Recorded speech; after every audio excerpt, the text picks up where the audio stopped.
A lot of authors panic before their book launch because they think that secretly everyone else knows what to do and they don't. Well, don't panic. I've got the towel for you.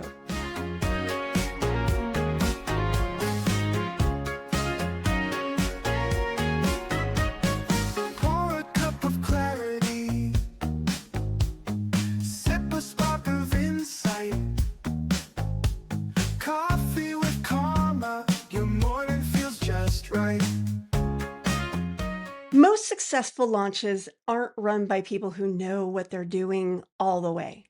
Yes, there are some people who professionally do this and they know exactly what to do, but most book launches are run by the authors themselves, often for the first time. And even if they've done it before, they're doing something a little bit different this time. It's always new, right? No. The best book launches are built by someone who stays clear enough that they keep moving forward. In this episode of Coffee with Karma, I'm going to share with you 3 lessons inspired by the Hitchhiker's Guide to the Galaxy that will help you think of launches in a whole new way and make them a little easier for you. Hi, my name is Carma Spence, and I help established experts write the right book so that they don't write the wrong book that just sits there collecting digital dust. No, they write the book that gets them the clients, that gets them on stages, that gets them the opportunities that they are seeking. If you're watching this video on YouTube, please like this video, comment below, subscribe to my channel, and share it with others so that the YouTube algorithm will push this out to more people, and more people like you who want to grow their business with books can find videos that will help them. So let's get to these 3 lessons from the Hitchhiker's Guide to the Galaxy. So I don't know about you, but I'm a big fan of Douglas Adams' trilogy of 4 books, The Hitchhiker's Guide to the Galaxy. Today's episode will be primarily pulling from the first book, but they all kind of blend together into one big story for me. So who knows? I might, if you're a purist, I might pull from one of the others. So Arthur Dent, he's the main character. He's just sort of a schlub who goes around the entire story in his bathrobe because, of course, the Earth was destroyed right after, like, right after he got up in the morning. So he survives because he keeps moving. He fully understands, or maybe he doesn't fully understand what's happening. Most authors think that they need to be perfectly clear before launching, but like Arthur Dent, that doesn't necessarily need to happen. Launches rarely become clear before the moment begins. Momentum creates clarity faster than overthinking it all. So I, I'm I have read all the books, but I'm probably more influenced by the BBC TV show. And so I'm always thinking of Arthur Dent as that particular actor wearing his robe and usually holding a cup of coffee. Sometimes, at least in some scenes, I think. Maybe. Am I remembering that right? Don't know. Anyway, he's just kind of bumbling along. He ends up um, meeting an old friend, Ford Prefect, who just happens to be an alien. He didn't know that. And then they bump into another friend, Zaphod Beeblebrox, who's decided to have a second head on his shoulder. Total chaos. And honestly, Arthur Dent, the name's almost perfect because he's kind of dull. He's he's not particularly smart until he finally gets it in the 4th book, So Long and Thanks for All the Fish. But anyway, he's just kind of bumbling along. But does that stop things from happening? No. They still have adventures and meet interesting people and all the things. Book launches are the same way. You just need to be clear enough on your next step. And that doesn't take a lot of effort. You don't need to know the whole thing. It can be helpful to know the whole thing, but if you don't, that's okay. It's okay to just be doing doing it as you do it. Learn as you go because every book launch I've done has been a little bit different. And I've learned something new every time. I use the things that worked before, but then I add in something new because as sands through the hourglass, time goes by and things change. So when I launched my very first book, live wasn't a thing. So now I use lives in my book launches.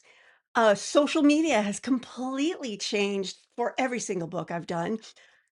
Every time you launch a book, there's going to be something new on the market that will help you launch that book better. And you may not know how to do it just yet. So you have to learn as you go. So be more like author and go with the flow because the flow is going to happen whether you're going with it or not. You might as well go with it.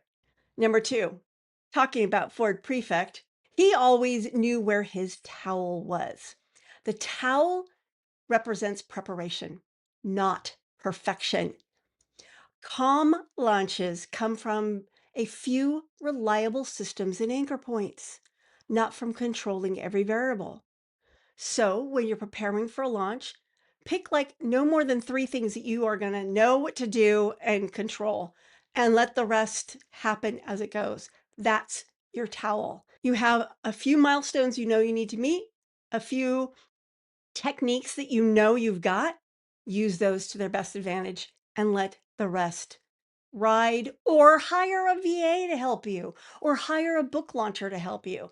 I mean, the way I got Public Speaking Superpowers to #1 bestseller is about 8 years after I published the book. I hired somebody and she did her method, cost me $1,000, and I got it to bestseller in 3 categories, I think, and in the top 10 in a few others.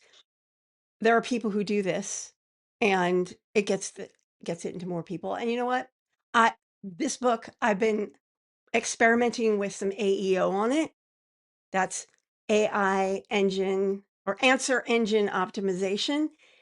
And I've already 5x'd my sales just by doing that. So that, again, something AI, it's new. How do you leverage AI to help you do what you want to do? And if you're interested in how to make your book more recommendable, more findable by AI search engines, because that's how people are finding your books, DM me. I've got something for you. Anyway, let's move on to number 3, the Babel fish. Now, the Babel fish is something you stick in, I think you stick it in your ear, and then you can, it's like the universal translator from Star Trek. It solves communication problems instantly. A strong launch message should function like a Babelfish. Your audience should immediately understand, oh, this book is for someone like me. Your message, your messaging around your book is almost more important than the book itself. Because if the messaging is wrong, a great book just sits on the shelf and collects digital dust. So this is why I'm always talking about the things. There's all these things that need to line up in order for your book to do what you want to do. It has to have the right idea, has to have the right structure, it has to have the right content, it has to have the right message.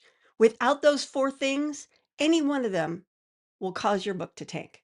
So make sure you've got your message right and your launch will go way more smoothly.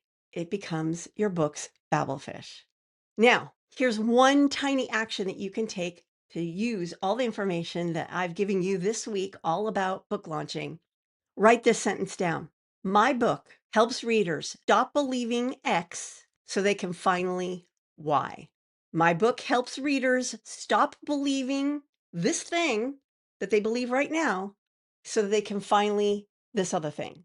So, for example, for Public Speaking Superpowers, my book helps readers stop believing that public speaking is hard so they can finally get on stages and share their message with the world. Ta-da! You have that message and your book launch will go much more smoothly.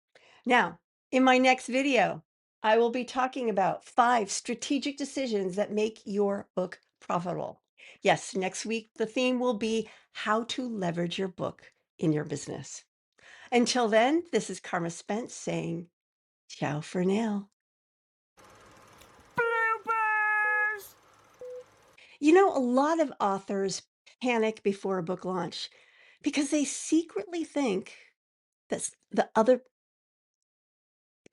blooper. Let's try that again. A lot of authors panic before they, and I really should have had a towel before, grabbed a towel. I just totally forgot that. I should have grabbed a towel. Anyway, that's your towel.